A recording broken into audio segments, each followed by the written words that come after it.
கிறிஸ்துவுக்குள் பிரியமான என் அன்பு சகோதரனே, அன்பு சகோதரியான ஆலோசனை பகுதியாக ஒரு வாலிபன் தனியாக நடந்து செல்கிறான்.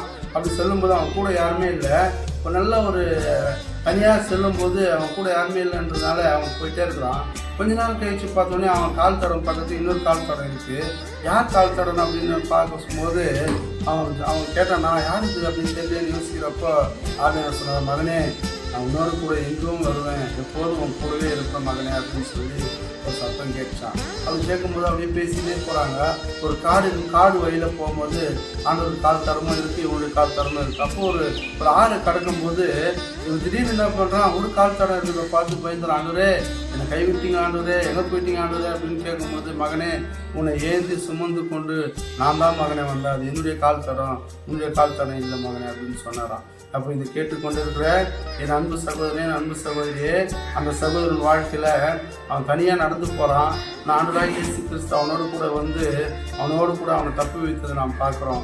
ஒரு ஆற்று தாண்டும் போது ஆண்டவரே அவனை சுமந்து கொண்டு சென்றாருன்னு நம்ம பார்க்குறோம். அப்போ இதை கேட்டுக்கொண்டு அன்பு சகோதரனே, நம்ம வாழ்க்கையோட அநேக பிரச்சனைகள், அநேக போராட்டங்கள் மத்தியில் நாம் வாழ்ந்து கொண்டிருக்கிறோம்.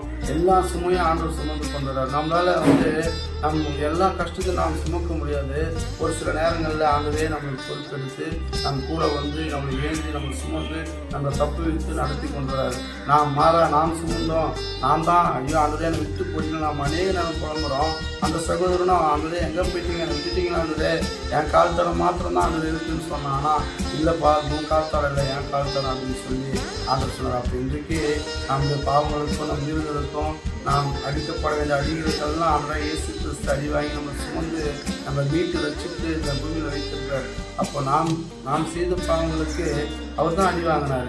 ஆனால் நாம் என்ன பண்ணுறோம், ஐயோ நான் என் ஆண்டவர் கைவிட்டார், ஆண்டவர் என்னை பார்க்கணும்னு சொல்கிறோம். ஆனால் ஆண்டவர் எப்போதும் நம்மளை தாங்கி சுமந்து கொண்டு போகிறதா இருக்கிறார். இன்றைக்கு ஒரு வேளை நான் தான் கஷ்டப்படுறேன் அப்படின்னு சொல்லி நான் இல்லை, ஆண்டவர் தான் நம்மளோட கஷ்டத்தின் மத்தியில் நம்ம கூட இருந்து உதவி செய்யலாம். இன்றைக்கு ஒரு தீர்மானம் எடுக்கலாம், ஆண்டவரே நான் இனிமேல் இப்பேற்பட்ட ஜெபம் ஜெபிக்க மாட்டேன், ஆண்டவரே என்னை கைவிட்டீங்களே, என் ஆண்டவரே விட்டுட்டீங்களா அப்படின்னு நான் ஜெபிக்க மாட்டேன், எப்போதும் எனக்கு கூட இருக்கிறீங்க, என்னை எல்லா நேரத்திலும் தாங்கி நடத்துறீங்கன்னு சொல்லி விசுவாசத்தோடு நாம் ஒரு தீர்மானம் எடுக்கலாம். கர்த்தர் உங்களை என்னையும் ஆசீர்வதிப்பாராக. ஆமென்.